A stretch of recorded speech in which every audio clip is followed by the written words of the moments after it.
अशकों से रो रही है, उठाए हैं राम जी, अशकों से रो रही है, उठाए हैं राम जी।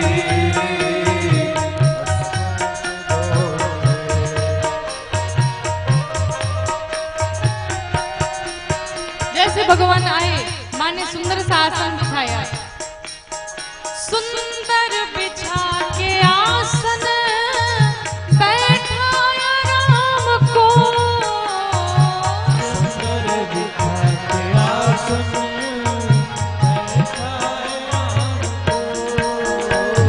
सुंदर बिछा के आसन बैठाया राम को, हिया कंद मूल लाकर, हिया कंद मूल लाकर खाए हैं राम जी, हिया कंद मूल लाकर खाए हैं राम जी, शबरी सहारे रास्ता आए हैं राम जी, शबरी हमारे रास्ता आए हैं राम जी।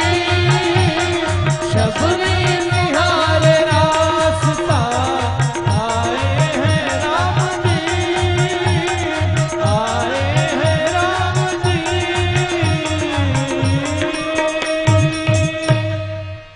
माँ शबरी ने भगवान को आसन पर बिठाया, पांव धुले माँ ने, और अब भगवान से कहते, प्रभु गुरुदेव ने कहा था कि जब भगवान आएंगे तो उनकी स्तुति करना, लेकिन मैं तो अनपढ़ हूँ, आपकी स्तुति कैसे करूं? कि कही विधिया स्तुति करो तिहारी, और अधमा जाति मैं जड़ मत भारी। प्रभु मैं अधम हूँ, आपकी स्तुति किस प्रकार से करूं?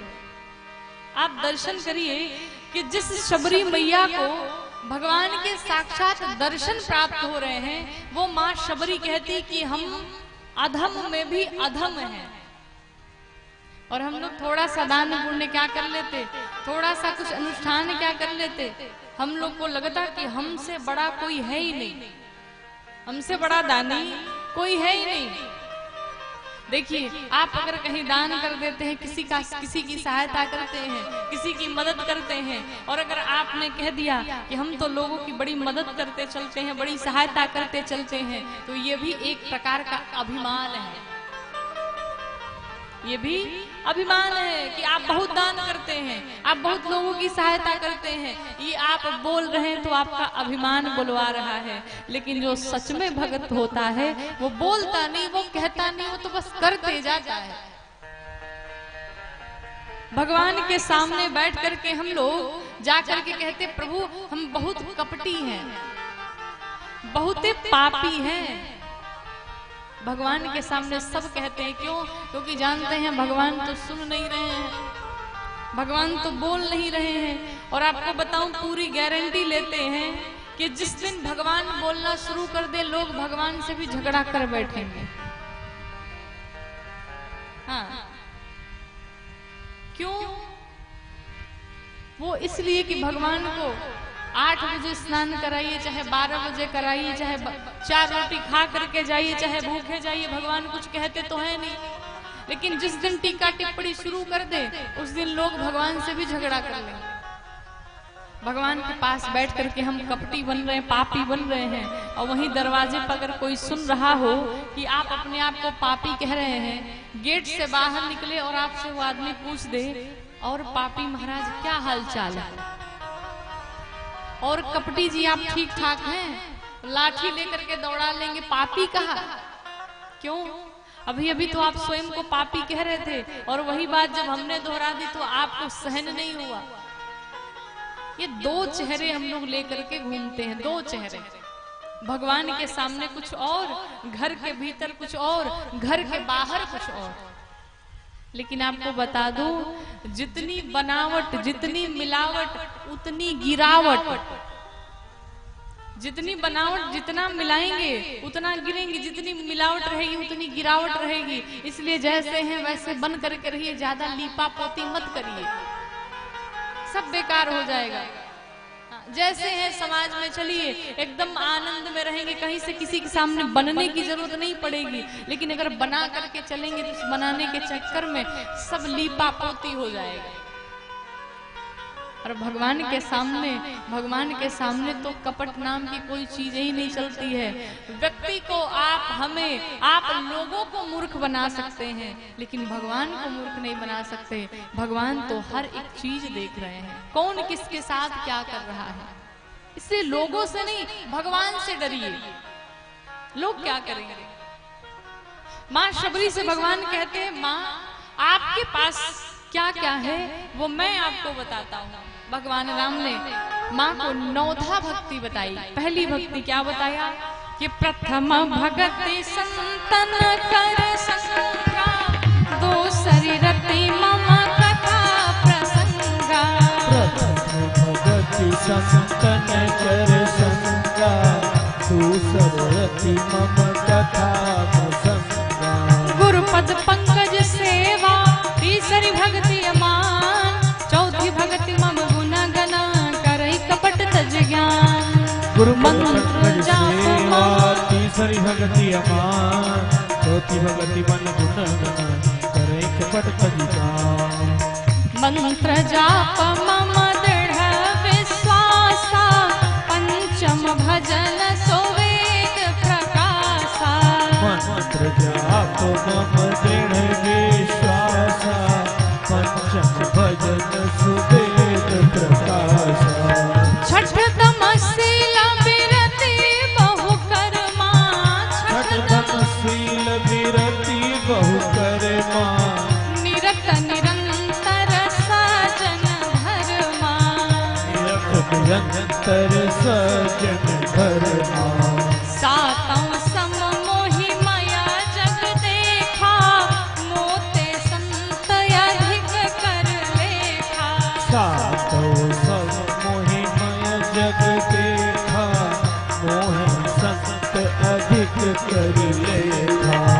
आठव जथा लाभ संतोषा, आठों जथा लाभ संतोषा।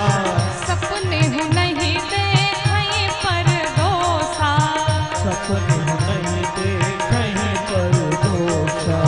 नवम सरल सब सन छलहीना, मम भरोसा है आहार सुन देना। नवम सरल सब सन छलहीना, मम भरोस हर सहीना। मम भरोसा है आहार सुन देना। मम भरोस हर सहीना। पहली भक्ति संतों का संग, ये पहली भक्ति है। अगर आपने अपने जीवन में किसी संत भगवान के शरण में आप चले गए, आप मान लीजिए आपने भगवान की पहली भक्ति पूर्ण कर ली। दूसरी भक्ति जो आप लोग कर रहे हैं, क्या भगवान की कथा को सुन रहे हैं, भगवान के प्रसंगों में प्रेम है, ये भगवान की दूसरी भक्ति। और हमारा तो ऐसा मानना है कि जो पहली भक्ति कर लिया उसके जीवन में अपने आप आठों की आठों भक्तियां अपने आप चली आएंगी। कैसे? किसी संत के सानिध्य में जब आप रहेंगे तो पहली भक्ति पूर्ण। जब संत के पास रहेंगे तो संसार की चर्चा करेगा नहीं, वो तो रघुनाथ जी की चर्चा करेगा, भगवान की कथा की चर्चा करेगा, दूसरी भक्ति पूर्ण। और जब चर्चा करने लगेंगे, रोज कथाएं सुनाने लगेंगे, तो आपके मन में होगा कि गुरुदेव के पांव दबा दिया जाए, गुरु जी की सेवा करने लगेंगे, कपट का धीरे धीरे त्याग करने लगेंगे। चौथी भगति मम गुण गना, करई कपट तज ज्ञान। भगवान की भक्ति कपट का त्याग करके, छल का त्याग करके करने लगेंगे, चौथी भक्ति पूर्ण। पंचम भजन सुवेद प्रकाशा, मंत्र जाप मम दृढ़ विश्वासा। भगवान का जो मंत्र है, दृढ़ विश्वास के साथ उस मंत्र का जाप करने लगे। ये भगवान की पांचवी भक्ति है। छठ दम सील बिरति बहुकर्मा, निरत निरंतर सज्जन धर्मा। सज्जनता पूर्वक, धर्म पूर्वक अपने जो भी कर्म है उन कर्मों को करना, अपने दायित्व का पालन करना, ये छठी भक्ति है। सातों सम मोहि मैं जग देखा, मोते संत अधिक कर लेखा। गोस्वामी जी कहते हैं, भगवान मां शबरी से कहते हैं, मां जो इस पूरे संसार में जितने प्राणी हैं, सभी प्राणियों में जो मेरा दर्शन करे और हमसे भी अधिक किसी संत का सम्मान करे, ये सातवीं भक्ति है। आठों जथा लाभ संतोषा, सपने नहीं देखई पर दोषा। आठवीं भगवान की भक्ति है कि धर्म पूर्वक सज्जनता पूर्वक जितना आपके पास धन आ रहा है उसी में संतुष्ट हो जाइए और स्वप्न में भी किसी के दोष का दर्शन न करिए। ये आठवीं भक्ति है। नौवीं भक्ति है सरल हो जाना, लेकिन ये जो नौवीं भक्ति है ना, बहुत कठिन है। इतनी कठिन है कि इसीलिए भगवान ने इसे नौवें पायदान पर रखा। कहते हैं कि सब कुछ हो जाना सरल है, लेकिन सरल बन जाना बहुत कठिन है। ये बस की बात नहीं है। दुनिया में डॉक्टर बनना, इंजीनियर बनना, मंत्री जी बनना, मुख्यमंत्री बनना, प्रधानमंत्री बनना सब सरल है। कथावाचक भी बनना सरल है, लेकिन सरल बनना बहुत कठिन है। सब नहीं बन सकते। कौन बनेगा? जिस पर रघुनाथ जी की कृपा हो जाएगी वही बन सकता, दूसरा कोई नहीं बन सकता है। एक कथा आती है एक भक्त की। देखिए आज एकादशी भी है,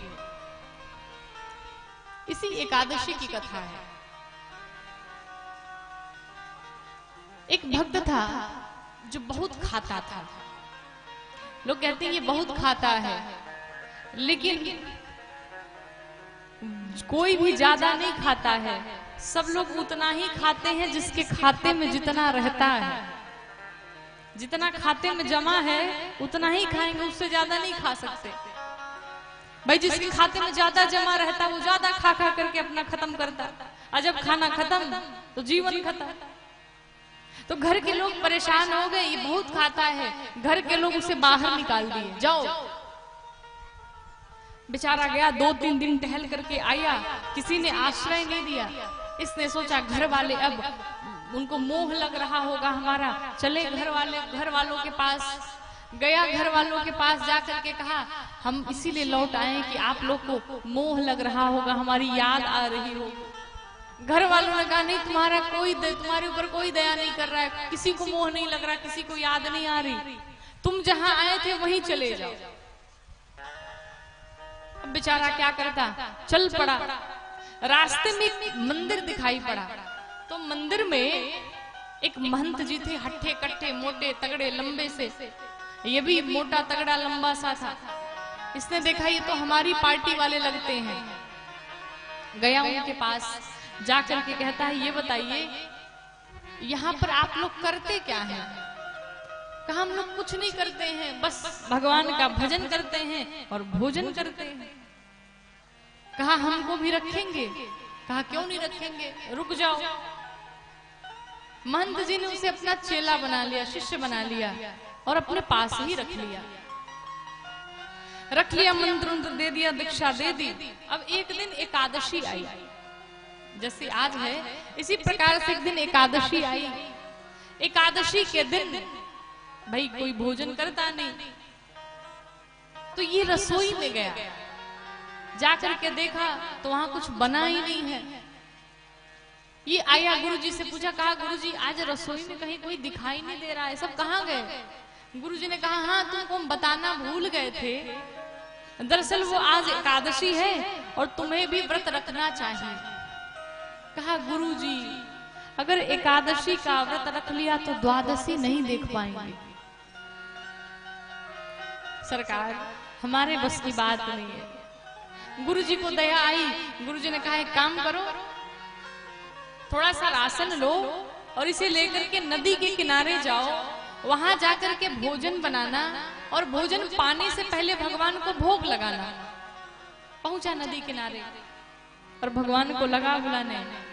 आइए हम सब लोग बुलाते हैं, कैसे कि अरे राम आइए मेरे राम आइए, मेरे भोजन का भोग लगाइए, हो मेरे राम आइए।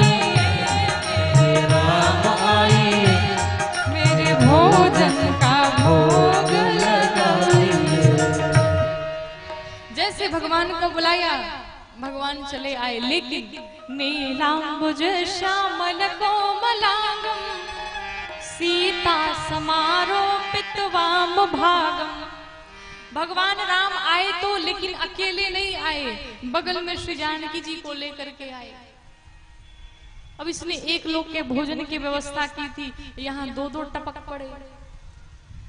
जब जानकी जी को देखा, मन में सोचने लगा कि हमने तो दो, एक को ही बुलाया था, दो दो आ गए। राम जी ने पूछा क्या हुआ, क्या सोच रहे हो? कहा महाराज कुछ नहीं, भोजन पाइए आप। भोजन कराया, अब जो थोड़ा सा बचा स्वयं पाया, चला गया। अगली एकादशी जब आई तो गुरुजी से कहा, गुरुजी आपने कहा कि ठाकुर जी को भोग लगाना, उन्हें बुलाना, वहां वो अकेले नहीं आते हैं, अपनी धर्म पत्नी को साथ ही लेके आते हैं, ऐसा है थोड़ा राशन बढ़ा करके दीजिएगा।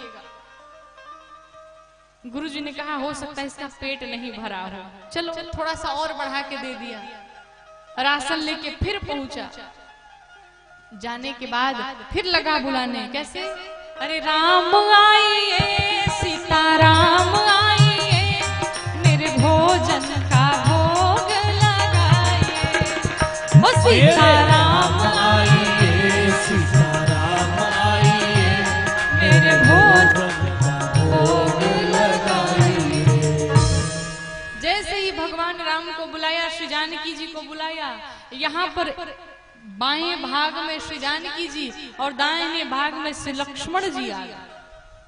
अब इसने देखा कि जब देखो तब एक न एक बढ़ते ही रहते। पिछली बार तो इनकी पत्नी आई थी, अब की बार दो दो चले आए। कहा सरकार अब ये कौन है? राम जी ने कहा हमारे छोट भाई है। अच्छा अच्छा, कोई समस्या नहीं महाराज? कोई समस्या नहीं, भोजन पाइए। भोजन कराया, अब जो बचा कुचा फिर खुद पाया, चला गया। अब जब अगली एकादशी आई तो गुरुजी से कहा, गुरुजी अब की बार दो नहीं, अब की बार 3 आए थे। गुरुजी ने कहा कहीं रसनवा बेचता तो नहीं है? जब देखो तब बढ़ाता ही रह रहा है, कितना खाता है भाई? गुरुजी ने कहा चलो ठीक है, राशन तो बढ़ा के दे दिया, लेकिन पीछे पीछे लग गए, जाता कहाँ है ये? फिर पहुंचा ये नदी के किनारे और जाकर के लगा भगवान को बुलाने कि अरे राम आइए, सीता राम आइए, भैया साथ लाइए, मेरे भोजन का भोग लगाइए। ओ सीता राम आइए, भैया साथ लाइए, मेरे भोजन का भोग लगाइए। जैसे ही भगवान राम को बुलाया, श्री जानकी जी को बुलाया, श्री लक्ष्मण जी को बुलाया, लेकिन यहाँ 3 नहीं, अब की बार डबल होके आए कि बैठ विपिन में भक्त ने कीन्ही प्रेम पुकार, तो क्षण भर में तब प्रगट भयो ये सकला राम दरबार। ये पीछे जो भगवान का दरबार देख रहे हैं ना, पूरा दरबार उपस्थित हो गया। राम जी, श्री भरत जी, श्री लक्ष्मण जी, श्री शत्रुघ्न भैया, श्री जानकी जी, श्री हनुमान जी महाराज, 6 प्रकट हो गए। अब इसने देखा तो कहा अब की बार डबल हो गए, एक नहीं बढ़ा, डबल हुए, दुगुना हो गया। उसने कहा कि पहली बार तो एक ही भाई आए थे, इतनी भीड़ क्यों है? राम जी ने कहा हम तुमको बताना भूल गए थे, हम 4 भाई हैं और आज हम अपने चारों भाइयों के साथ आए हुए हैं।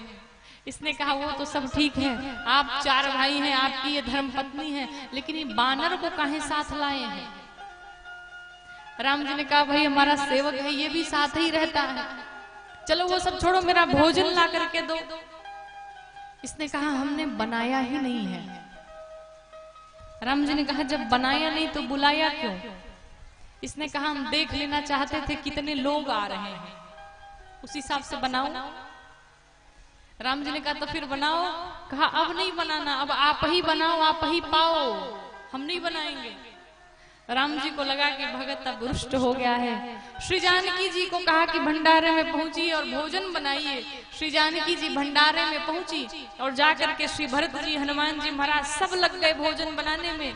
और जब श्री जानकी जी ने भोजन बनाना प्रारंभ किया तो अगल बगल के जितने संत थे, सुगंध नाक में जब सुनाई दी, सारे संत महात्मा देवता सब चले आए। आज तो जानकी जी भंडारा बना रहे हैं। ये पेड़ के नीचे बैठा था कि अभी भोजन मिलेगा, अभी भोजन मिलेगा। तब तक जब इसने आंख खोली, देखा पूरा मजमा लगा हुआ है। अब इसने सोचा कि अब जो भी उम्मीद थी कि थोड़ा बहुत मिल जाएगा, अब तो वो भी नसीब होने वाला नहीं है। गुरुजी आए तब तक कहा आंख बंद करके क्यों बैठे हो? इसने कहा जब मिलना ही नहीं तो देखने का क्या मतलब है, इसलिए आंख बंद करके बैठे हैं। देख नहीं रहे इतने सारे लोग आए हुए हैं। गुरुजी ने कहा कहाँ आए हैं? इसने कहा भीड़ लगी, आपको दिखाई नहीं देता? गुरुजी ने कहा हमको कुछ दिखाई नहीं दे रहा है। इसने कहा लो हुई समस्या, पहले से हम समस्या में पड़े हुए हैं, अब तो इनको दिखाई नहीं दे रहा, इनको लग रहा हो कि हम झूठ बोल रहे हैं। भगवान राम से उसने निवेदन क्या कहा, सरकार इनको भी दर्शन दीजिए, सब दिखाई पड़े। भगवान राम ने कहा कि तुम्हारे गुरुजी को नहीं मिलने वाले। इसने कहा प्रभु अरे मेरे गुरुजी हमसे ज्येष्ठ हैं, श्रेष्ठ हैं, विद्वान हैं, ज्ञानी हैं, आप इनको दर्शन नहीं देंगे? भगवान राम ने कहा तुम्हारे गुरुजी ज्येष्ठ हैं, श्रेष्ठ हैं, ज्ञानी हैं, विद्वान हैं, धर्मात्मा हैं, सब हैं, लेकिन तुम्हारे जैसे सरल नहीं है, इसलिए मैं इन्हें दर्शन नहीं दूंगा। गुरुदेव के नेत्रों से आंसू निकलने लगे। गुरुदेव ने कहा प्रभु मैं सरल तो नहीं, लेकिन आपकी बात सुन करके आज मेरे इन नेत्रों से इतने अश्रु निकले हैं कि मैं सरल तो नहीं लेकिन तरल अवश्य बन गया हूं। भगवान ने दर्शन दिया। देखिए सरल का अर्थ होता है स से सीता, र से राम, ल से लक्ष्मण। जिसके हृदय में सीता राम लक्ष्मण विराजमान है वही व्यक्ति सरल है। और ये विराजमान कैसे होंगे? निर्मल मन जन सो मोहि पावा, मोहि कपट छल छिद्र न भावा। जिसका मन निर्मल हो जाएगा, जो कपट का त्याग कर देगा, जिसका हृदय निर्मल हो जाएगा, उसी के हृदय में भगवान आकर के विराजमान होंगे, वही सरल बन पाएगा। इसलिए प्रयास किया जाए सरल बनने का, लेकिन ये साधारण व्यवहार नहीं है, हमारे आपके बस की बात नहीं है। इसलिए हम तो पहली भक्ति से ही शुरुआत करें। हो सकता है रघुनाथ जी कृपा करें और हम ये 9वीं भक्ति भी पूर्ण कर लें। इसलिए भगवान पर विश्वास रखा जाए, भगवान से प्रेम किया जाए।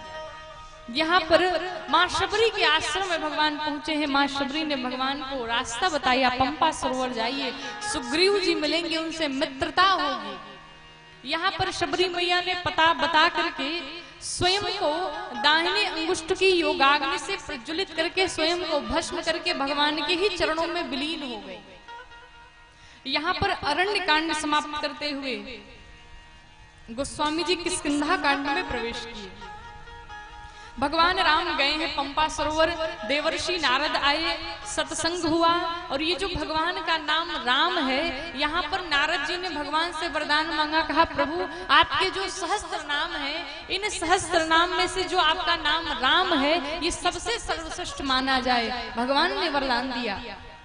श्री हनुमान जी महाराज आए, श्री हनुमान जी महाराज लेकर के भगवान राम लक्ष्मण जी को गए हैं। सुग्रीव जी से मित्रता हुई। सुग्रीव जी ने कहा आप बाली का वध करिए, मैं जानकी जी का पता लगाऊंगा। दोनों में मैत्री हुई। भगवान राम ने बाली का वध किया, अंगद को युवराज घोषित किया गया।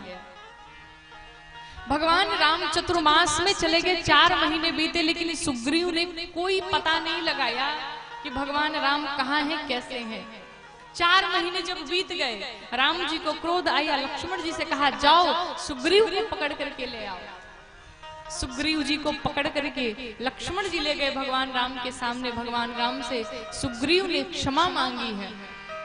जितने बंदर भालू थे सबको बुलाया, सब आ जाओ। तो जो छोटे छोटे बंदर थे उन किसी को पूरब में लगाया, किसी को पश्चिम, किसी को उत्तर, लेकिन जो उसमें श्रेष्ठ बंदर थे जैसे नल नील, अंगद, हनुमान जी महाराज, सठ निसठ, गौ गवाक्ष, ये जितने बंदर भालू थे इनको दक्षिण दिशा की तरफ भेजा जा करके श्री जानकी जी का पता लगा करके आओ। श्री हनुमान जी महाराज भगवान राम के पास गए। भगवान राम ने चिन्ह के रूप में अपनी मुद्रिका दी है। भगवान श्री हनुमान जी महाराज लेकर के चले। रास्ते में स्वयं प्रभा जी मिली। स्वयं प्रभा जी ने बंदरों को आंख बंद करने के लिए कहा। सभी बंदरों ने आंख बंद किया। सभी पहुंच गए समुद्र के किनारे। अब समुद्र के किनारे पहुंच गए। जाने के बाद अब सब सोचते हैं समुद्र के पार कौन जाएगा। संपाति जी थे जो जटायु के भाई थे। संपाति जी ने सुना। संपाति जी कहते हैं आज बड़े सौभाग्य की बात है कि मेरे बीच में इतने सारे बंदर हैं, मुझे खाने का ये सौभाग्य मिला, बड़े दिनों बाद आहार मिला है। संपाति जी की बात सुनकर के किसी बंदर ने कहा, एक भाई था जो जानकी जी के वियोग में अपने प्राणों की रक्षा, अपने प्राणों का त्याग कर दिया, और एक भाई है जो हम ही लोगों को खाने के लिए पड़ा हुआ है। संपाति जी ने सुना ये तो भगवान के भगत हैं। संपाति जी ने अपनी पूर्व की कथा बताई। जटायु जी और हम दोनों एक भाई थे। एक बार सूर्य पर चढ़ाई कर रहे थे, जटायु वापस आ गए, लेकिन मैं चढ़ता गया अहंकार के कारण। परिणाम ये हुआ मेरे दोनों पंख जल गए। चंद्रमा नाम के जो ऋषि थे उन्होंने कहा कि जब भगवान के भक्त आएंगे, उनके दर्शन होंगे, तब आपके नवीन पंख आएंगे। जैसे इस घटना बताई, संपाति जी के दोनों पंख आ गए, लगे फड़फड़ाने। लेकिन संपाति जी कहते हैं मैं वृद्ध हो चुका हूं, लेकिन अगर मैं युवा रहता तो आपकी अवश्य सहायता करता। लेकिन मैं इतना जरूर बता सकता हूं, मैं देखे हूं तुम नाही गीधई दृष्टि अपार। मैं यहाँ से देख सकता हूँ श्री जानकी जी कहाँ हैं। संपाति जी ने देखना प्रारंभ किया। देखते हैं तो कहते वो त्रिकूट पर लंका बसी हुई है, जहाँ पर लंका में अशोक के वट वृक्ष के नीचे श्री जानकी जी बैठी हुई हैं। बहुत सारी राक्षसियां उनके आसपास खड़ी हैं। रावण त्रास दे रहा है जानकी जी को, और यहाँ से पार वही जाएगा जो 100 योजन एक बार की छलांग में पार कर जाए। मैं इतनी सहायता कर सकता हूँ। अब तो बंदरों भालुओं में भाई सोचा कौन जाएगा। कोई कहता हम 20 योजन जाएंगे, कोई कहता हम 40 जाएंगे। जामवंत जी कहते थोड़ा और बढ़िए। किसी ने कहा हम 80 जाएंगे। अंगद जी ने कहा हम जा तो चले तो जाएंगे, पर वापस आ पाएंगे या नहीं कोई गारंटी नहीं है। जामवंत जी ने कहा जब जाओगे और आ ही नहीं पाओगे तो बीच में बोलने की क्या जरूरत है भाई, जाना भी है आना भी है। जब कोई नहीं बोला तो अंत में जामवंत जी सोचते हैं हनुमान जी महाराज कहाँ गायब हैं। तो हनुमान जी महाराज एक झाड़ी के बीच में बैठ करके और क्या बोलते हैं कि राम सिया राम जय जय राम, राम सिया राम जय जय राम, राम सिया राम जय जय राम, राम सिया राम जय जय राम। कहे रीछ पति सुनु हनुमाना, कहे रीछ पति सुनु हनुमाना। काचुक साधि रहे बलवाना, काचुक साधि रहे भगवाना। पवन तनय पल पवन समाना, पवन समाना। बुद्धि विवेक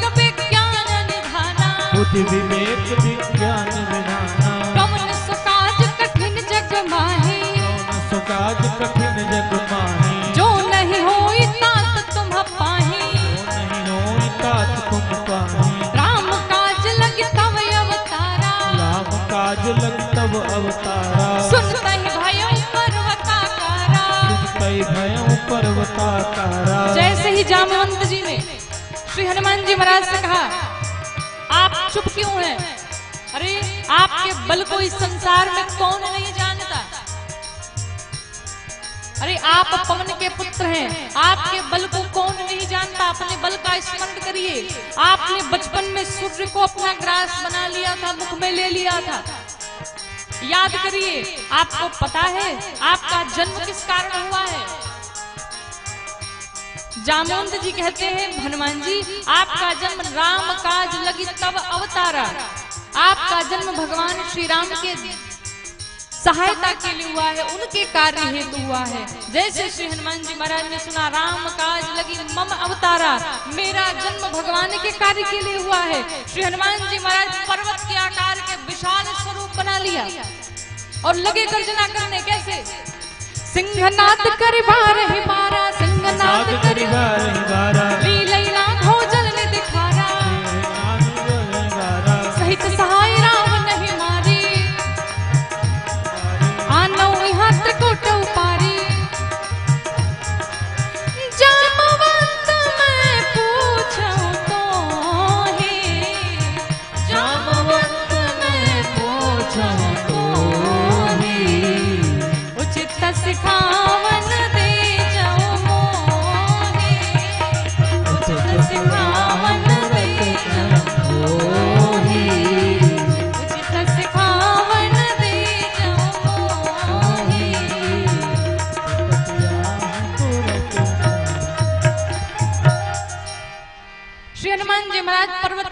आकार के बन गए, विशाल स्वरूप बना लिया, गर्जना करने लगे।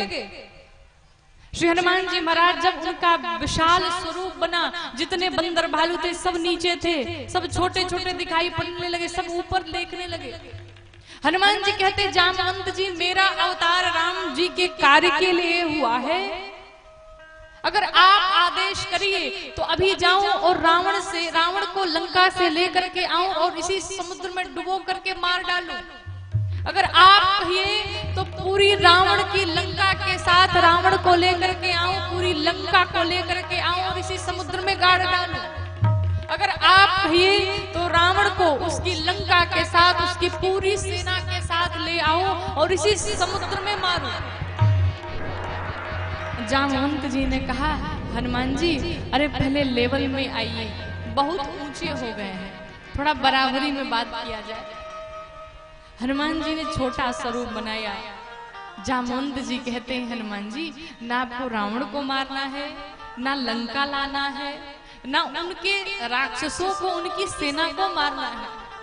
हनुमान जी ने कहा, जामवंत जी अरे 100 योजन दूर जाएंगे और 100 योजन दूर जाकर के रमणवा को 2-3 फाइट ना मारे तो जाने का क्या मतलब है, फिर कुछ करना ही नहीं है। देखिए यहाँ भी एक कथा से सीख मिलती है कि घर में किसी बड़े बुजुर्ग का रहना बहुत आवश्यक है। क्यों? क्योंकि युवा में जोश बहुत ज्यादा होता है, जोश में आकर के वो क्या कर बैठेंगे इसका कोई निश्चित नहीं है। इसी प्रकार से एक जगह की घटना है कि एक लड़के का विवाह तय हुआ, तो उसके ससुराल वालों ने लड़के से कहा कि भाई हमारी एक शर्त है। कहा शर्त क्या है? कहा तुम्हारे विवाह में कोई बूढ़ा नहीं आना चाहिए बाराती। इसने कहा ठीक है। घर जाकर के बताया, बाबा दादा सबसे कह दिया कि भाई हमारे बारात में कोई बूढ़ा व्यक्ति नहीं जाएगा। नाना जी बैठे थे, नाना जी ने कहा भाई ऐसा तो हो ही नहीं सकता, कोई जाए चाहे ना जाए, मैं अवश्य जाऊंगा। अब नाना जी की व्यवस्था छिपा करके की गई, एक डोली में उनको दुल्हन बना करके बैठा दिया गया, पता न चले। बाराती चले गए। जब बाराती द्वार पर पहुंचे तो जो लड़की का पिता था फिर बुलाया लड़के को, कहा हमारी एक शर्त और है। कहा अब क्या शर्त है? तो उसके ससुर ने कहा देखो हमारे घर के 2 किलोमीटर आगे एक नदी बहती है और उस नदी में तुम्हें दूध बहाना है। अगर दूध बहा सकते हो तो विवाह होगा, अन्यथा नहीं होगा। अब तो ये लड़के का सिर चकरा गया, भाई नदी में कह रहे हैं कि जल के स्थान पर दूध बहाओ, ये संभव है कभी? ये तो असंभव है। अब लड़का बेचारा मुंह लटकाए आया, कहा बारात वापस ले चलो। नाना जी पूछे हुआ क्या, बात क्या हुई? कहा कुछ नहीं, विवाह नहीं हो सकता, अब चलो वापस। नाना जी ने कहा भाई हुआ क्या, बात तो बताओ। इसने कहा कि मेरे ससुर जी ने फिर एक शर्त रखी है कि नदी में जल के स्थान पर दूध बहाना है। नाना जी ने कहा इतनी छोटी सी बात के लिए इतना परेशान हो? इस लड़के ने कहा आप पगला गए हैं, अरे ये कह रहे छोटी सी बात है, छोटी बात नहीं तो असंभव बात है। नाना जी ने कहा बहुत छोटी बात है, इसका हल मेरे पास है, मेरी बात ध्यान से सुनो। कहा क्या? तो नाना जी ने कहा देखो तुम्हारे ससुर ने कहा कि नदी में जल के स्थान पर दूध बहाना है, ससुर जी से जा करके कह दो आपकी शर्त, आपकी मांग पूरी होगी, आप नदी को खाली करवा दीजिए, हम दूध भरवा देंगे। नदी खाली करवा दीजिए, हम दूध भरवा देंगे। लड़का पहुंचा ससुर के पास जाकर के कहा ससुर जी आप नदी का जल खाली करवाइए, हम दूध भरवाने को तैयार हैं। ससुर जी ने कहा ये बताओ कोई बूढ़ा आया है कि नहीं आया है? लड़के ने कहा कोई बूढ़ा नहीं आया। ससुर ने कहा असंभव, ये जो अनुभव है ये किसी बूढ़े का ही हो सकता है, किसी जवान का नहीं हो सकता है। बूढ़े लोग कहते हैं ना कि ये बाल ऐसे श्वेत नहीं हुए, अनुभव से हुए हैं। तो अगर इस सभा में भी जामवंत जी नहीं होते तो पूरी रामायण अभी खत्म कर दिए होते हनुमान जी। लेकिन जामवंत जी ने समझाया, आपको कुछ नहीं करना है, जाइए जानकी जी का पता लगा करके आइए। श्री हनुमान जी महाराज यहाँ पर किष्किंधा कांड समाप्त होता है। यहाँ से आगे सुंदर कांड में प्रवेश करते हैं गोस्वामी जी। सुंदर कांड का नाम सुंदर कांड क्यों पड़ा? सबसे पहले श्री हनुमान जी महाराज सुंदर पर्वत पर खड़े होकर के बार बार रघुवीर सवारी, बार बार भगवान का नाम ले रहे, इसलिए सुंदर नाम पड़ा। भगवान राम की सूचना श्री जानकी जी को मिली, इसलिए सुंदर नाम पड़ा। श्री जानकी जी की सूचना भगवान राम को मिली, इसलिए सुंदर कांड नाम पड़ा। सबसे पहले प्रथम बार श्री हनुमान जी महाराज को श्री जानकी जी ने अपना पुत्र कहा, इसलिए सुंदर नाम पड़ा। भगवान श्री विभीषण जी का राज्याभिषेक, राज्य तिलक इसी सुंदर कांड में हुआ, इसलिए सुंदर कांड नाम पड़ा। इसलिए कथा कहती है, जो भी व्यक्ति प्रतिदिन अपने घर में सुंदर कांड का पाठ करता है, सुंदर कांड का प्रतिदिन पाठ ना करे, लेकिन कम से कम हफ्ते में 1 दिन या 2 दिन, मंगलवार शनिवार के दिन अगर कोई व्यक्ति सुंदर कांड का पाठ करता है तो उसके भी जीवन में सुंदर ही सुंदर होता है। इस प्रकार से भगवान श्री हनुमान जी महाराज सुंदर पर्वत पर खड़े होकर के बार बार भगवान का नाम लेने लगे। अब ये सूचना पाताल तक पहुंच गई। देखिए नीचे 7 तल हैं, अतल, बीतल, सूतल, तलातल, रसातल, महातल, पाताल। 7वें तल पर पाताल है और पाताल तक सूचना पहुंच गई। देवताओं को लगा कहीं रावण तो नहीं आ गया, कहा बाहर जाकर के पता लगाओ है कौन। देवता आए, पता लगाए, कहते हैं श्री हनुमान जी महाराज श्री जानकी जी की खोज में जा रहे हैं। श्री हनुमान जी महाराज वहां से निकले, आगे मैनाक पर्वत आया। मैनाक पर्वत ने कहा, हनुमान जी विश्राम कर लीजिए। कहा आप कौन हैं? मैनाक पर्वत ने कहा, हम आपके पिता के मित्र हैं। हनुमान जी ने कहा, तब काका जी को बहुत बहुत प्रणाम, लेकिन राम काज कीन्हे बिनु मोहि कहा विश्राम। जब तक मैं भगवान का कार्य नहीं कर लेता मुझे विश्राम मिलने वाला नहीं है। मैं वापस आते समय जरूर विश्राम करूंगा, लेकिन अभी मुझे जाने दीजिए। मैनाक भगवान को प्रणाम करके आगे बढ़े। आगे सुरसा मैया मिली। ये सुरसा जो थी सर्पों की माता है। देवताओं ने भगवान श्री हनुमान जी महाराज के बुद्धि और बल के परीक्षण लेने के लिए भेजा था। सुरसा मैया रास्ते में विकराल वेश बना करके खड़ी हो गई, कहीं मुझे तुम्हें खाना है। श्री हनुमान जी महाराज ने कहा, माँ अभी मत खाओ, जब मैं अपना कार्य कर लूंगा तो मैं स्वयं आपके पास आऊंगा। सुरसा मैया ने कहा, ऐसा नहीं हो सकता, मुझे भूख अभी लगी है, अभी खाना है। हनुमान जी को लगा कि ये नहीं मानेंगी। हनुमान जी ने कहा, मुख फैलाइए। सुरसा ने अपना मुख 10 योजन का फैला लिया। हनुमान जी तुरंत 20 योजन के बन गए। सुरसा ने 20 योजन का फैलाया, हनुमान जी 40 योजन के बन गए। सुरसा ने 40 योजन का फैलाया, हनुमान जी 80 योजन के बन गए। सुरसा ने 80 योजन का मुख भयंकर फैला लिया। हनुमान जी को लगा कि अगर 100 योजन का अगर हम हो गए तो एक पांव लंका में और दूसरा पांव भगवान राम के पास। भगवान राम देखेंगे तो कहेंगे जानकी का पता लगाने गया कि नौटंकी करने गया है। हनुमान जी ने कहा, ये ठीक नहीं है, तुरंत छोटे बनो। हनुमान जी महाराज छोटे बन गए और गए, सुरसा के मुख के भीतर प्रवेश किए और भीतर पेट में जाकर के अपनी जो मुग्धर जो गदा लिए थे उससे हार्ट, किडनी सब चेक कर लिए, लीवर उवर सब चेक कर लिए, सब ठीक ठाक तो है। सबका चेकअप करके और उसके बाद बाहर चले आए। जैसे बाहर आए तो किसी ने प्रश्न किया कि जब सुरसा ने कहा मुझे खाना है तो खाया क्यों नहीं? तो आप अपना बुद्धि लगाइए कि जो सुरसा 80 योजन का मुख फैलाए है, तो अगर उसको मुख फैलाने में समय लगा तो बंद करने में भी तो समय लगेगा। तो जब तक वो बंद करती तब तक हनुमान जी बाहर आ चुके थे। सुरसा मैया प्रसन्न हुई, आशीर्वाद दिया, कहा हनुमान जी आपके बल और बुद्धि दोनों का परीक्षण हो गया। बल का तब पता चला जब मैं 40 की हुई, आप 80 के हो गए, और बुद्धि का तब पता चला जब मैं 80 योजन की बन गई और आप बिल्कुल छोटे से बने। जाइए आशीर्वाद सब काम करिए। अब हनुमान जी सोचे कि जामवंत जी ने तो एक ही काम बताया है कि जानकी जी का पता लगाना है, ये सब काम क्यों कह रही है, कौन सा सब काम करना है। हनुमान जी सोचे कोई बात नहीं, होगा कोई काम, चलो देखते हैं आगे। आगे गए। जाने पर रावण ने मुख्य द्वार पर काल को बिठा रखा था। काल को बिठा रखा था रावण ने। जब देखा हनुमान जी महाराज ने, काल दौड़ा हनुमान जी महाराज के पास और दौड़ते ही भगवान श्री हनुमान जी महाराज ने काल को लिया अपने हाथ में और लगे दांत किटकिटाने।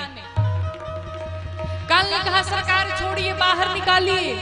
हनुमान जी महाराज ने कहा जो जो कहूंगा सो सो करोगे। काल ने कहा जो कहेंगे सब करूंगा, पहले बाहर करिए।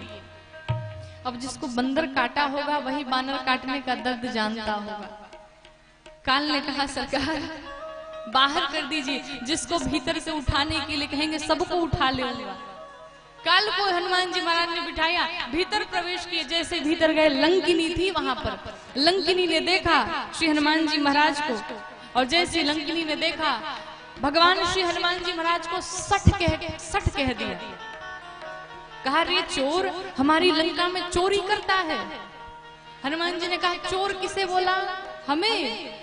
अरे तुम्हारा राजा महाचोर है, जहां जाता है कुछ ना कुछ चोरी करके लाता है, उनको नहीं खाई और हमको खाने के लिए कहती हो। एक बार प्रेम से बोलो राम जय श्री राम। अरे आप लोग भी बोल दीजिए।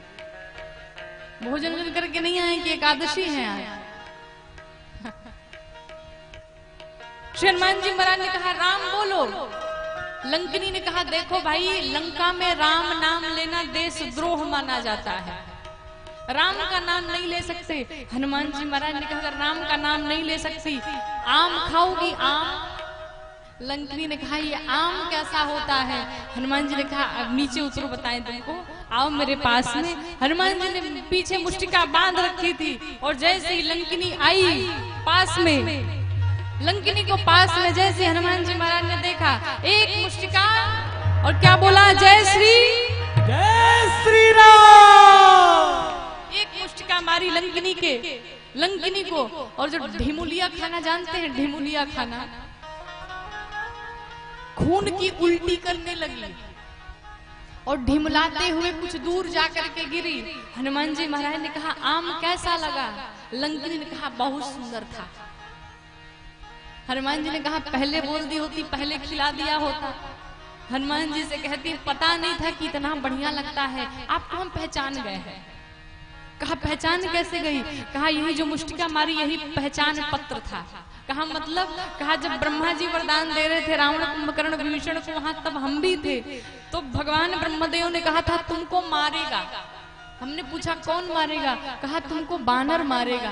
और बंदर के मारने से जब व्याकुल हो जाना, समझ लेना कि निशाचरों का अंत अब निश्चित है। अब हम जान गए हैं आप वही भगवान के दूत हैं। प्रविसी नगर कीजिए सब काजा। लंकिनी ने भी कह दिया कि सब काम करिए। हनुमान जी महाराज कहते हैं कि उधर सुरसा ने भी कहा कि सब काम करिए, लंकिनी भी कहती सब काम करिए। आखिर सब काम है क्या? लंकिनी ने जब आप विदेश में जाते होंगे तो पासपोर्ट बनवाया जाता है, उसी प्रकार से लंकिनी ने भी हनुमान जी महाराज को बढ़िया सा पासपोर्ट बना करके तैयार कर दिया। कहा जहां मन करे वहां जाइए, घूमिए। हनुमान जी महाराज भीतर प्रवेश के पूरी रात्रि चारों तरफ भ्रमण किया, कोई दिखाई नहीं पड़ा। श्री जानकी जी का पता नहीं चला। सुबह के 4 बजे भोर में, सुबह के 4 बजे भगवान श्री हनुमान जी महाराज ने देखा एक घर बना हुआ था। घर के सामने दीवार पर शंख और चक्र बनाए गए थे। आगे तुलसी मैया का बिरवा लगा हुआ था। अब श्री हनुमान जी महाराज सोचने लगे यहाँ कहाँ सज्जन करीब आसा। अरे यहाँ पर सज्जनों का वास कहाँ से, भक्तों का वास कहाँ है? श्री हनुमान जी महाराज ने जोर से राम बोला। उधर से विभीषण जी ने राम बोला। विभीषण जी बाहर आए। श्री हनुमान जी महाराज विभीषण जी की मित्रता हुई। श्री विभीषण जी ने श्री जानकी जी का पता बताया। भगवान श्री हनुमान जी महाराज श्री जानकी जी के पास गए। वहां जाने के पश्चात वृक्ष पर जाकर के बैठ गए। समय अनुकूल देख करके श्री हनुमान जी महाराज ने जो मुद्रिका ली थी मुख में से गिरा दिया नीचे। जैसे ही मुख में से मुद्रिका नीचे गिरी, श्री जानकी जी देखने लगी। माँ जानकी सोचती हैं कि ऐसी मुद्रिका माया से बनाई नहीं जा सकती। ये तो मेरे प्रभु श्री राम की मुद्रिका है, लेकिन आई कहां से? श्री हनुमान जी महाराज ऊपर से नीचे आ गए माँ के सामने। कहते हैं माँ, मैं रघुनाथ जी की कसम खा के कहता हूँ, सत्य शपथ करुणा निधान की, मैं करुणा निधान की शपथ खा के कहता हूँ कि मैं भगवान का दूत हूँ। माँ जानकी ने आशीर्वाद दिया, कहा जाओ बुद्धिमान हो जाओ, बलवान हो जाओ, विद्वान हो जाओ। पहली बार माँ ने पुत्र कहा। श्री हनुमान जी महाराज प्रसन्न हो गए और प्रसन्न हुए, कहे माँ, रास्ते में जितने मिले सब खाने वाले मिले, कोई खिलाने वाला नहीं मिला, बहुत जोर की भूख लगी है। माँ जानकी ने कहा, लाला यहीं से थोड़ी दूर पर वाटिका है, सुंदर सुंदर फल लगे हुए हैं, जाओ वहीं खा लो, लेकिन ध्यान से खाना, बहुत सारे राक्षस हैं। हनुमान जी महाराज ने कहा, माँ चिंता मत करो, अभी अभी जो आपने आशीर्वाद दिया कि बलवान हो जाओ, सोच रहे हैं उसका परीक्षण कर लूं कि मैं कितना बलवान हुआ। चिंता न करिए। हनुमान जी महाराज वाटिका में गए और जाने के बाद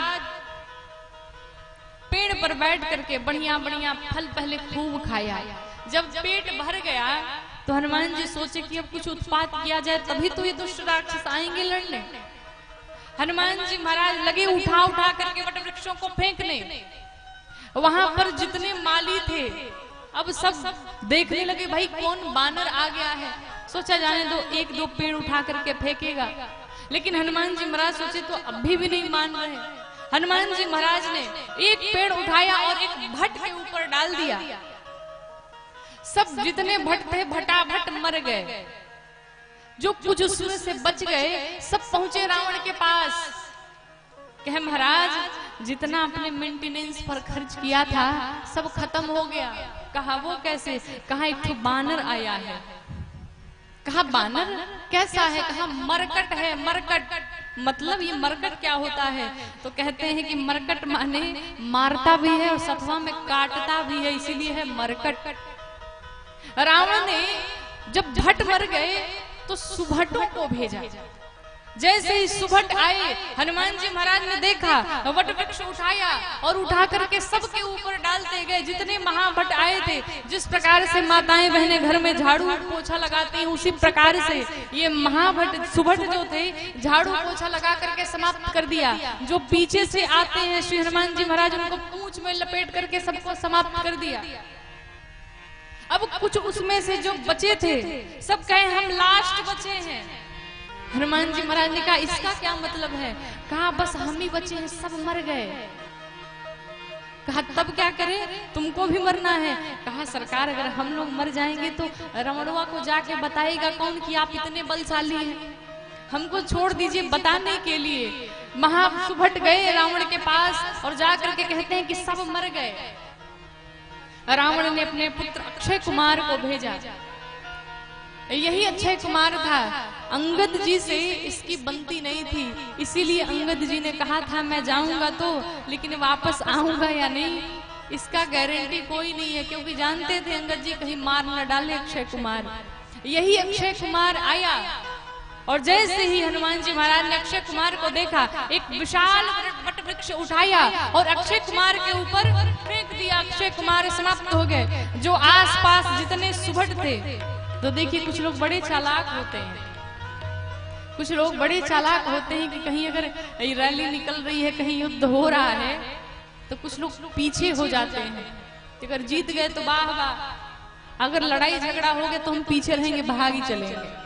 तो वैसे ये सब चालाक थे, पीछे थे, भाग गए वहां से और जाकर के कहते हैं मर गया मर गया मर गया। रावण ने कहा कौन मर गया? बानर मर गया। कहा बानर नहीं मरा, तो हर लड़का मर गया, मर गया। रावण ने कहा मर गया। कहा मर गया। अब रावण ने अंत में मेघनाथ को भेजा। जब मेघनाथ को भेजा तो मेघनाथ से कहा देखो जब जाना तो तुम कुछ मारना मत उसे, बहुत भयानक बंदर है, कुछ कहना मत, बस बांध के लेकर के आना। मेघनाथ ने उन जो महाभट थे उसके संग में मेघनाथ ने पूछा ये बताओ मारता कैसे है? तो महाभटों ने कहा सरकार कोई ठिकाना नहीं है, हर बार स्टाइल बदल बदल के मारता है। कहा अगर पीछे से जाएं तब कैसा रहेगा? तो महाभट्टों ने कहा कि अरे अगवा वाले तो बच भी जाते हैं और जो पीछे से जाता है वो तो पूंछे में पटक के मार डालता है, इसलिए कोई ठिकाना नहीं है। मेघनाथ लेके चला महाभट्टों को संग में। जैसे ही चला श्री हनुमान जी महाराज देखे मेघनाथ आ रहा है, श्री हनुमान जी महाराज ने फिर एक वट वृक्ष उठाया और मेघनाथ के ऊपर जैसे ही डाला, मेघनाथ अपनी माया से ऊपर चला गया। और जैसे ही ऊपर गया हनुमान जी महाराज सोचे ये तो ऊपर चला गया, अभी तुमको नीचे बुलाता हूं। तो जो मेघनाथ के संग में महाभट्ट आए हुए थे उन महाभट्टों को लिया, 10 को इधर लिया, 10 को इधर लिया। बंदर को तो सब लोग देखे होंगे, बंदर के शरीर में कितने बाल होते हैं, अनगिनत बाल होते हैं। उन बालों को श्री हनुमान जी महाराज ने बिल्कुल सुई की नोक की तरह कड़ा कर लिया और जितने बंदर थे, जितने आए थे महाभट्ट, 10 को इधर पकड़ा और 10 को इधर पकड़ा। कुछ को पकड़ करके लगे थपड़ियाने, लगे मारने, कहते कछु मारे सी, और कुछ को लेकर के लगे रगड़ाई करने, शरीर में लगे रगड़ने। और जब शरीर में लगे रगड़ने तो पूरा शरीर छिल गया। कहे तुम लोग बहुत काले काले हो, आज तुम लोग को काले से मैं गोरा बनाऊंगा, सब बैठते जाओ। श्री हनुमान जी महाराज सबका फेशियल शुरू कर दिए, सभी राक्षसों का फेशियल करना शुरू किया। मेघनाथ ने जैसे ही देखा महाभट्ट चिल्लाए, सरकार देख रहे हैं क्या स्त्री बना रहा है, जल्दी से नीचे आओ, रगड़ाई कर रहा है। मेघनाथ जैसे ही नीचे आया महाभट्टों को इन्होंने छोड़ा। मेघनाथ ने जब देखा कि अब काम बनने वाला नहीं है, ब्रह्मास्त्र निकाल लिया। हनुमान जी महाराज को आशीर्वाद था कि हनुमान जी महाराज के ऊपर कोई भी अस्त्र शस्त्र काम नहीं करेगा।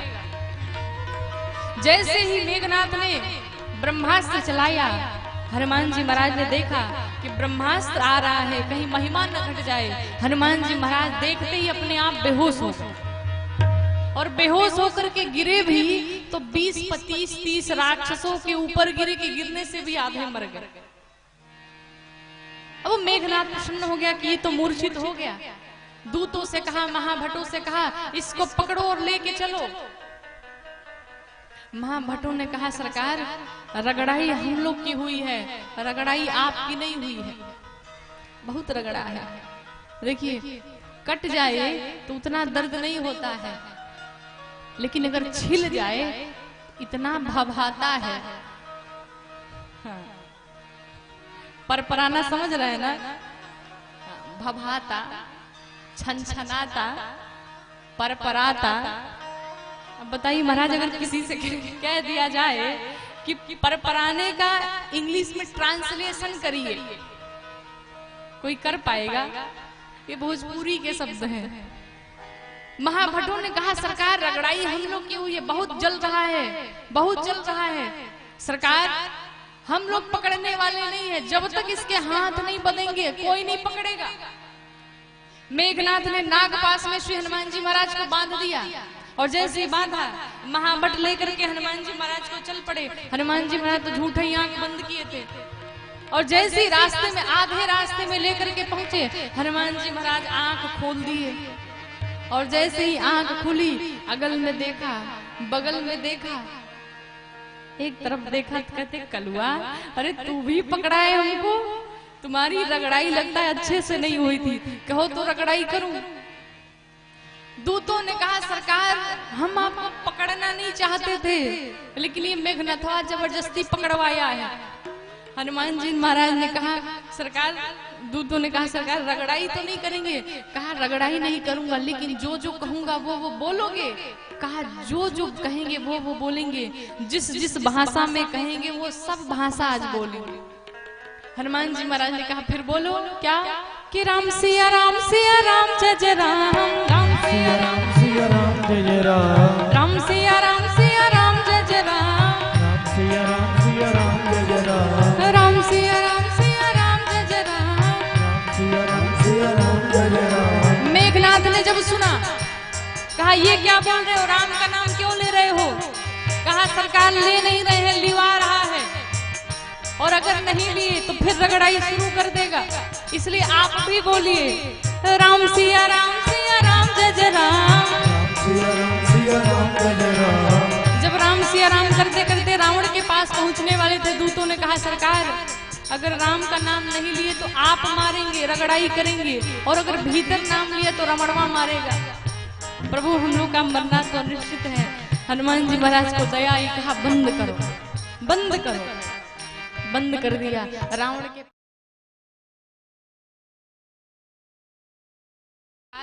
कहा संधि कर लो। रावण नहीं माना। अंत में श्री हनुमान जी महाराज के पूंछ में आग लगा दी। श्री हनुमान जी महाराज समुद्र में जाकर के अपने आग को शांत किए हैं। श्री जानकी जी से उनका चिन्ह लेकर के चूड़ामणि भगवान श्री राम के पास पहुंचे। इधर भगवान राम समुद्र के किनारे पहुंचे। 3 दिन तक तप किया, समुद्र देव बाहर नहीं आए। भगवान श्री राम को क्रोध आ गया, निकाल लिया बाढ़, समुद्र देव बाहर आए। कहा सरकार क्षमा करिए, लेकिन ये जो रीति है ये आपकी ही बनाई हुई है। कहते ढोल गवार शूद्र पशु नारी सकल ताड़ना के अधिकारी। ताड़ने का अर्थ जो है मारने से नहीं है। गांव में लोग कहते हैं मिस्त्रियों पर चौपाई करने की होती है तो लोग यही कहते हैं तुम लोग कूटने योग्य हो, लेकिन ताड़ने का अर्थ कूटने से नहीं है। ताड़ने का अर्थ परखने से है, जानने से है। समुद्र देव ने कहा प्रभु जिस प्रकार से पशु को बांधना पड़ता है उसी प्रकार से हमको भी बांधना पड़ेगा। मैं वचन देता हूँ मैं अपनी लहरों को शांत कर लूंगा। आप भी आज भी आप रामेश्वरम जी में जब जाएंगे, आज भी समुद्र देव अपने वचन का पालन कर रहे हैं। वहां की लहरें बिल्कुल शांत हैं। वहीं पर रामेश्वरम भगवान की स्थापना हुई, भगवान शंकर के दर्शन हुए। यहाँ पर भगवान राम ने फिर से अंगद जी को भेजा, जाओ संधि की बात करो। रावण नहीं माना। विभीषण जी आए, अभिषेक हुआ। भगवान राम ने 4 टुकड़ी की सेना बनाई समुद्र में। अब पुल तैयार हुआ। पुल का निर्माण होने के पश्चात सब 4 टुकड़ी की सेना बनी और रावण की 4 टुकड़ियों पर धावा बोल दिए। पहले दिन के युद्ध में आधी सेना मर गई। दूसरे दिन के युद्ध में लक्ष्मण जी को शक्ति बाण लगा। तीसरे दिन के युद्ध में कुंभकर्ण को गति मिली। चौथे दिन के युद्ध में फिर मेघनाथ को गति प्राप्त हुई। इस प्रकार से भगवान ने सबको मुक्त किया। अंत में भगवान ने 31 बाण छोड़े। 10 बाण से 10 सिरों को काट डाला, 20 बाण से 20 भुजाओं को काट डाला, और जो अंत में वही रघु जी का 31वां बाण था, उस रघु जी के 31वें बाण से रावण का अंत कर दिया भगवान ने। बोलिए सियावर रामचंद्र भगवान की जय हो। इस प्रकार से भगवान राम ने रावण पर विजय पाली। भगवान राम श्री जानकी जी को लिए श्री हनुमान जी महाराज से कहते हैं जाकर के भरत को सूचना दो, मैं कल प्रातः काल होते ही श्रीधाम अयोध्या जी पहुंचूंगा। सब पहुंचे। प्रातः काल होते ही भगवान श्री राम अयोध्या जी में पहुंचे। भगवान का राज्याभिषेक हुआ है। सबसे पहला तिलक गुरुदेव वशिष्ठ ने किया है। सभी आज अयोध्या नगरी फिर से सजी हुई है। सब प्रसन्न हैं, सब आनंद उत्सव मना रहे हैं, सब बधाई गा रहे हैं। आइए भगवान के इस अभिषेक में हम भी एक बधाई गा करके कथा को शाम करेंगे। कि राजा बने रघुरैया अवध आज बाजे बधैया। राजा बने रघुरैया अवध आज बाजे बधैया। राजा बने रघुरैया अवध आज बाजे बधैया। राजा बने रघुरैया अवध आज बाजे बधैया।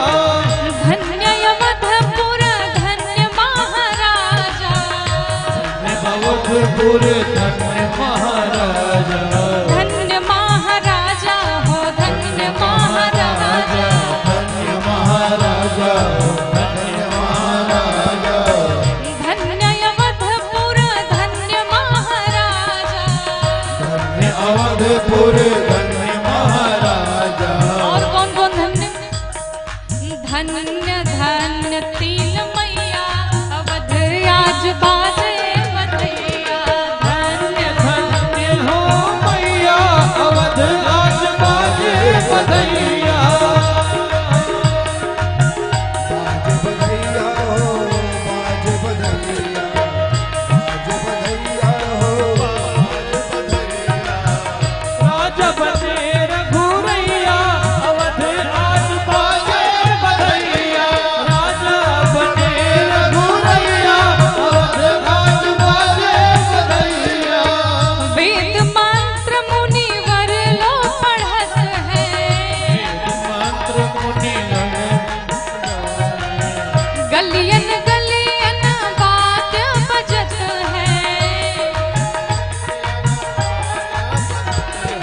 और ऐसे नहीं, सभी लोग पूरे पूरे हाथ खड़े करके भगवान का अभिषेक हुआ है।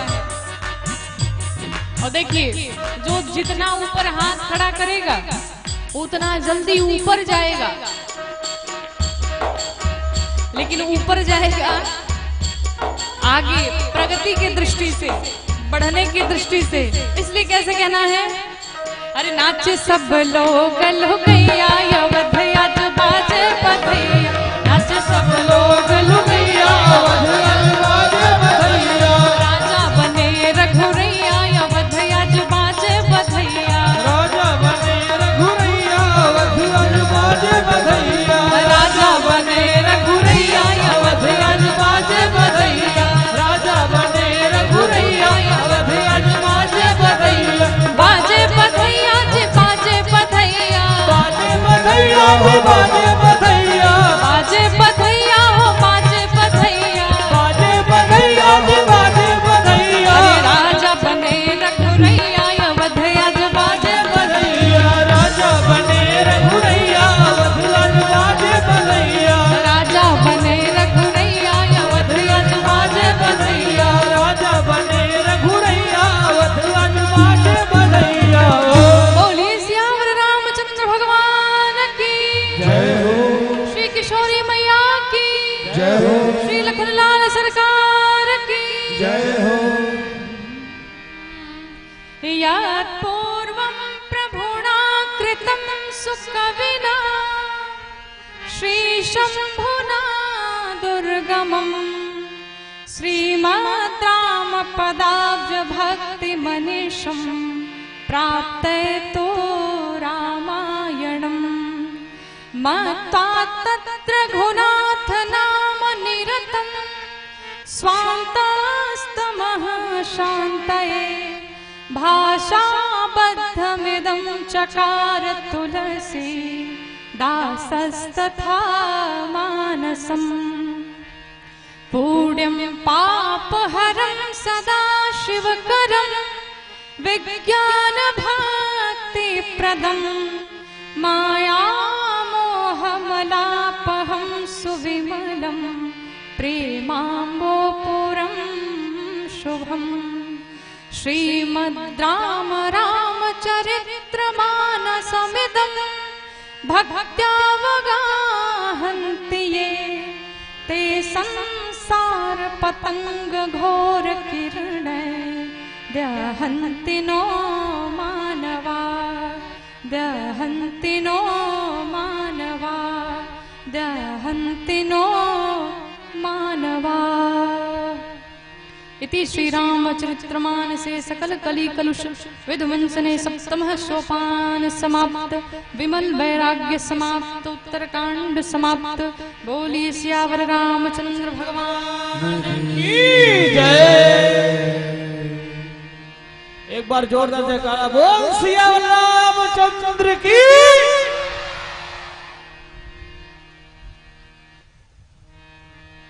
आज कथा का विश्राम है और देखिए कथा के विश्राम में हम सभी एक दूसरे से विदा लेते हुए सबसे पहली बात कि आज महाभंडारे का प्रसाद रखा गया है, तो कोई भी भक्तगण आज विश्राम है, भगवान के इस अभिषेक की इस मंगल की कथा को सुन करके भगवान के इस मंगल आरती का और प्रसाद अवश्य ग्रहण करके ही अपने घर को प्रस्थान करेंगे।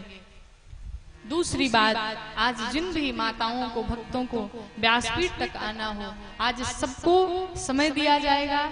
जो भी आना चाहते हैं सबको बताया जाएगा, सब बारी बारी से आएंगे, भगवान का वहां भी दर्शन करेंगे। तीसरी बात, यहाँ पर भगवान इस कठगरा में भगवान शिव के पावन सानिध्य में, इस मंगलमयी पावनमयी अमृतमयी धरती पर हमें कथा गाने का ये सौभाग्य प्राप्त हुआ।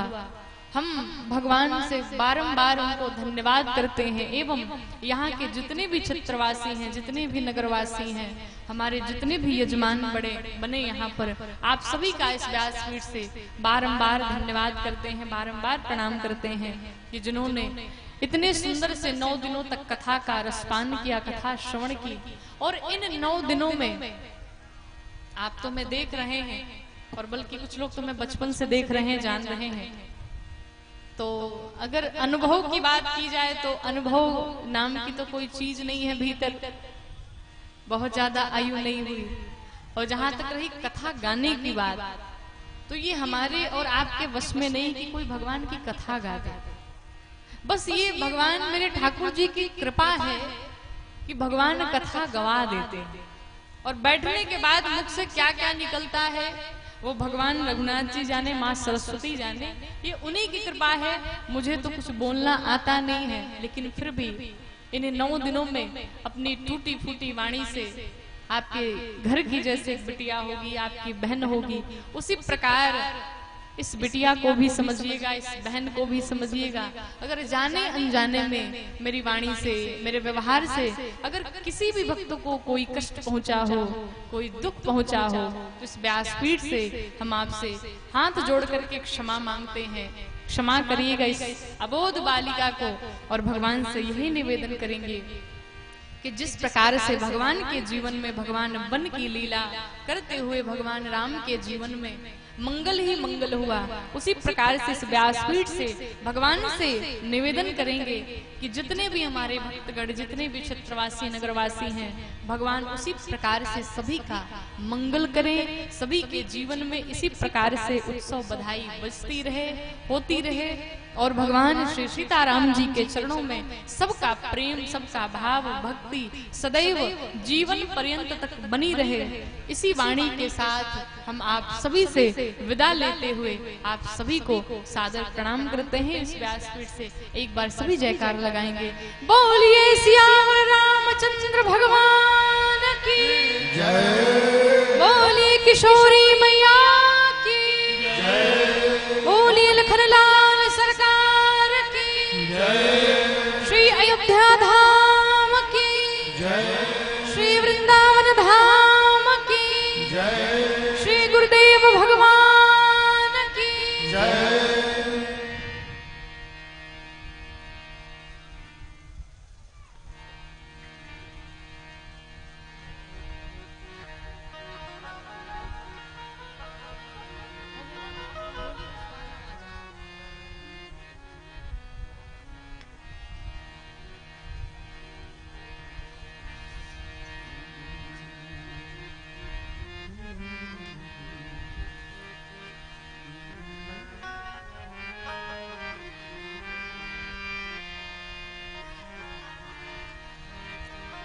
कोई भी भक्तगण बिना प्रसाद, बिना आरती लिए अपने घर को प्रस्थान नहीं करेंगे। भंडारा प्रसाद सभी लोग अपने स्थान में बैठे रहेंगे। अभी यजमान लोग पूजन कर रहे हैं, उसके पश्चात बारी बारी से क्रम से आप लोग आएंगे, एक दूसरे को धक्का नहीं देंगे, बारी बारी से आएंगे, प्रणाम करेंगे, स्पर्श करेंगे। जो भी अपना भेंट लाए हैं, भगवान आज श्री सीतारामचंद्र भगवान राजा राज्याभिषेक हुआ है, इसका महात्मा है भगवान के दर्शन, और जो भी अपनी मनोकामना है उसको यहाँ पे चढ़ाएंगे, वो आपका अवश्य पूर्ण होगा। इस भाव से आएंगे और बारी बारी से आएंगे सभी लोग और पूजन करेंगे। उसके पश्चात आरती और फिर भंडारा, चकाचक भंडारा बना हुआ, उसका प्रसाद पाएंगे आप सभी, और फिर अपने अपने घर को जाएंगे। राम सिया राम जय जय राम, राम सिया राम